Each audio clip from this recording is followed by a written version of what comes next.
বেরিয়ে যাচ্ছি সান্দাকফু থেকে টুমলিং এর জন্য। তো এখন আমরা এই গাড়িতে বসবো, ঠিক আছে? জানো অলরেডি বসে গেছি, তো এখন গাড়ি চেঞ্জ হয়ে যাচ্ছে, তো আমরা এখানে বসবো। তো চলো আমরা বসি।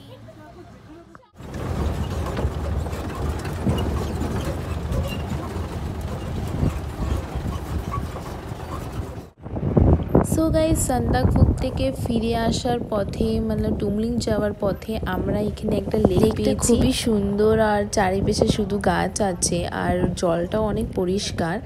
আর এরও মান্যতা আছে কি এটা হচ্ছে শিব ঠাকুরের পা, কেন কি লেকটা একদম পায়ের শেপেই লেকটা রয়েছে। তো আমরা ওখানে একটুখানি দাঁড়িয়েছিলাম একটু দেখার জন্যে।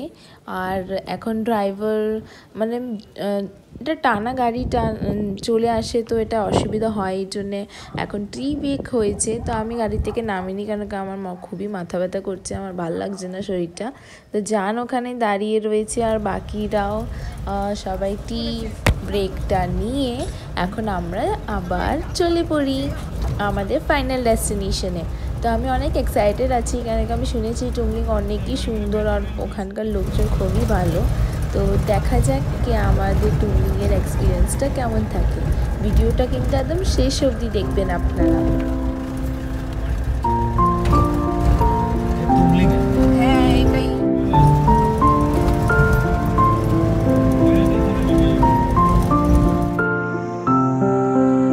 ফাইনালি আমরা টুমলিং এসে গেছি, যেমন কি আপনারা দেখতে পাচ্ছেন খুব সুন্দর ভিউ লাগছে আর অনেকই বিউটিফুল লাগছে টুমলিং।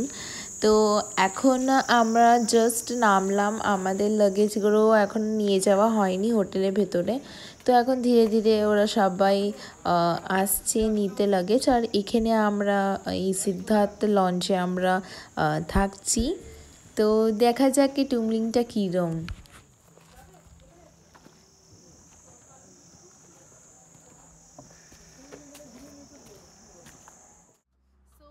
এখন আমরা হোটেলের এই দিকে, মানে হোটেলটা ওদিকে আছে, ঠিক আছে? হোটেলটা ওদিকে আছে আর আমরা এদিকে এখন যাচ্ছি। দেখি কি আছে, মানে হাঁটতে হাঁটতে একটুখানি যাই। আর এমনিতে আমাকে টুমলিংটা অনেকই ভালো লেগেছে, সব নেচার আছে এখানে। ওরা এরম করে জামা কাপড় শোকায়, ঠান্ডা হাওয়া দিচ্ছে, বাট যখন কি বলে, যখন সানটা বেরোয় তখন ওটা আরো বেশি ভালো লাগে। এখানে কি দেখো কি সুন্দর ফুল হয়েছে, কি সুন্দর ফুল লাগছে, একদম আলাদা কালার, ঠিক আছে? আর আমরা জানতে গেছে জ্যাকেট পরতে, ওর কারণ ঠান্ডা লাগছে। আমি আগেই বলেছিলাম জ্যাকেটটা নিয়ে আসতে, অ্যাজ ইউজুয়াল কথা তো শোনে না। ঠান্ডা লাগছে। এখন কাকিমা, বনু, রিয়া আর কাকু ওদের সবার সঙ্গে আমি এখানে এসেছি। এখন ওপরে কাক আছে, কি এগুলো কাকগুলো আমি আপনাদেরকে দেখাচ্ছি, 1 মিনিট। এই দেখো মেঘের মাঝখানে থেকে সানটা বেরোচ্ছে, কি দারুণ লাগছে। কাকগুলো এখানে ছিল, ক্যাক ক্যাক করছিল, এখন চলে গেছে। আর এটা হচ্ছে রাস্তা, ঠান্ডা লেগে যাবে। সাইডে এটা হচ্ছে ভিউ, কি সুন্দর। ওই মনসা মন্দির এইটুকুই আছে, চল দর্শন করে নি। মানে এখান থেকে যেতে তো পারবে না, মন্দিরে ঢুকে লাভ নেই। কি সুন্দর লাগছে ভিউটা। এটা হচ্ছে নেপাল, এখন নেপালে আছি, ঠিক আছে? একদম নেপালের মধ্যে আছি আমরা। আর ওই সাইডটা হচ্ছে ইন্ডিয়া, ঠিক আছে? আর অনেকই বিউটিফুল, মানে নেচারে এত ক্লোজ থাকা সেটা অনেকই সুন্দর লাগে। বাস ঠান্ডাটা অনেক বেশি আছে। আমাকে দেখতে হচ্ছে ভিউ, সো বিউটিফুল ভিউ। আসলে আমি আপনাদেরকে দেখাই মা মমসার একটা মন্দির আছে এখানে, সেখানে আপনাদেরকে নিয়ে যাই, চলো। তো এটাও হচ্ছে মন্দির, মা মমসার মন্দির। আমার মনে হয় ওরা ওই সেই নিচের দিকে গেল না, হ্যাঁ ওইটা মনে হয়, জানো? আমার দেখতে পাচ্ছ নিচে অনেকগুলো ঘর আছে, মানে লাস্ট ওই অবধি ঘর আছে, দেখতে পাচ্ছ? নিচে যাওয়ার রাস্তাও আছে, বাট এখানেও ঘর আছে উপরের দিকে, বাট উপরের দিকে আর যাচ্ছি না এখন, নিচে চলে যাচ্ছে, কারণ সবাই চলে গেছে আর আমি একা আছি। যেখানে আমরা বসেছিলাম, ঠিক আছে, আর রোদ্দুর খাচ্ছিলাম, সেখানে যাচ্ছি। জান আসুক, তো জানের সঙ্গে একটু নিচের দিকে যাব ভাবছি, নিচের দিকে একটুখানি ঘুরে আসবো ভাবছি, নিচের দিকে একটু ঘুরে আসবো। তো জান আগে আসুক, তারপরে যাই। আর একটু ফটোশ্যুটও করবো, কারণ কি রোদ্দুরটা অনেক সুন্দর উঠেছে না, তো ওটা বেশ ভালো লাগছে। বন্ধুরা, এটা হচ্ছে রাস্তা, ঠিক আছে, ওখান থেকে গাড়িরা আসে, আর আমাদের সীতা লঞ্চও এখানেই আছে, ঠিক আছে। আমি আপনাদেরকে একটা জিনিস দেখাচ্ছি যেটা ডিফাইন করে বর্ডার, ঠিক আছে, মানে এই সাইডটা হচ্ছে ইন্ডিয়া আর ওই সাইডটা হচ্ছে নেপাল। যেমন কি এটা দেখতে পাচ্ছেন, এটা এর মধ্যে লেখা আছে, আমি দেখাচ্ছি। এই দেখো, এখানে লেখা আছে ভারত, তো এই সাইডটা হচ্ছে ভারত। এবার আমি পেছনের দিকে যদি যাই, দেখো এখানে লেখা আছে নেপাল, ঠিক আছে, মানে এই সাইডটা হচ্ছে নেপাল আর এই সাইডটা হচ্ছে ইন্ডিয়া।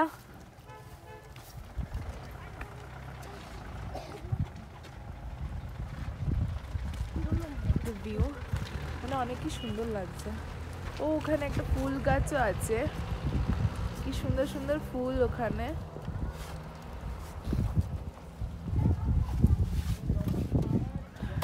अहिले बुझ्दा थियो भित्र पस्यो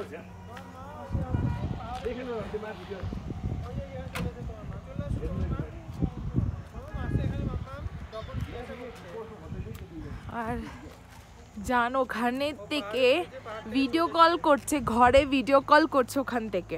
ওদিকে যাবে না, এদিক দিয়ে আসো, তখন দেখতে পাবে না, ওখানে পড়ে যাবে। খাদ আছে ওখানে, দাও খাদ, সামনে খাদ। এ মামা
পেছনে রাস্তা ছিল একটা এই সাইডে যাওয়ার,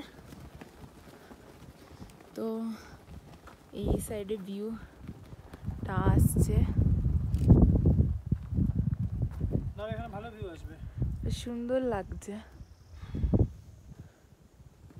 বন্ধুরা, এখন আমরা ঘাসে বসেছি, যেমন আপনারা দেখতে পাচ্ছ। চান আর দেখি তোমার ওই সাইড থেকে নিলে আমরা আসবো। এখানে বসতে বেশ ভালো লাগছে, রোদ্দুরে আসে তো শীতটাও করছে না, ভিউটা খুব সুন্দর। হ্যাঁ, তো মানে একটা সিটিতে যাওয়ার থেকে এই ধরনের অফবিটে আসছে, এটাই ভালো লাগে যে তুমি নেচারকে খুব এনজয় করতে পারো খুব কাছ থেকে। নেচার এত ক্লোজ, তো এটা একটা বেস্ট পয়েন্ট যে তুমি অফবিটে আসো। তারপরে সান্দাকফু যাবেন না, অ্যাটলিস্ট খুব কষ্ট হয় যেতে। পেছনে দেখেন কি সুন্দর লাগছে, মনে হচ্ছে মেঘটা জাস্ট আমার মাথার উপরেই আছে। কি সুন্দর লাগছে, ঘরের উপর থেকে দেখো মেঘগুলো যাচ্ছে, যেরকম এরকম লাগছে না? তো মেঘে যাচ্ছে না। সুন্দর ভিউ আছে এখন মেঘের মধ্যে। চাফা থাকলে ভালো তারা বুঝি তো না। হুম ছবিটা আছে লক করে রেখেছি সব। আমরা ইয়েস এরকম আমরা হিচিনে একবার তুলেছিলাম মনে আছে। তো বন্ধুরা এই যে এখানে একটা হোমস্টে বা হোটেল টাইপের আছে, আর পেছনে যা দেখতে পাচ্ছেন এই টুমলিং, ঠিক আছে। এইখানে একটা ভিউ পয়েন্ট আছে যেটা একটা মনেস্ট্রি বা কি যেটা বুদ্ধদেবের কিছু একটা মন্দির মতো। স্লিপিং বুদ্ধা দেখার জন্য এই ভিউ পয়েন্টটা, বাট অনেক মেঘ আছে এই জন্য আজকে দেখা দিচ্ছে না। তো বাস এই টুমলিং, তো এখানে আপনি ওয়ান ডে ইজ ইনাফ, 1 বা 2 দিন থাকতে পারেন, তার বিষয়ে কিছু দেখার নেই, শুধু এই নেচারকে এনজয় করার জন্য এখানে থাকতে পারেন, এইটুকুই যা, বাস এইটুকুই। তো আমরা এখন লজে ফেরত যাচ্ছি কারণ খুব ঠান্ডা হাওয়া দিচ্ছে। আমরা অতটাও শীতের ড্রেস পরে বেরোইনি, নাক দিয়ে একটু জল জলে বেরোচ্ছে, এই জন্য থাক এখন ফেরত যাই। দেখা যাক সন্ধ্যেবেলার দিকে কি স্ন্যাক্স দেয় সেগুলো দেখি। আর এমনিতে আমরা অনেক কিছু দেখে নিয়েছি, এখন আর কিছু নেই।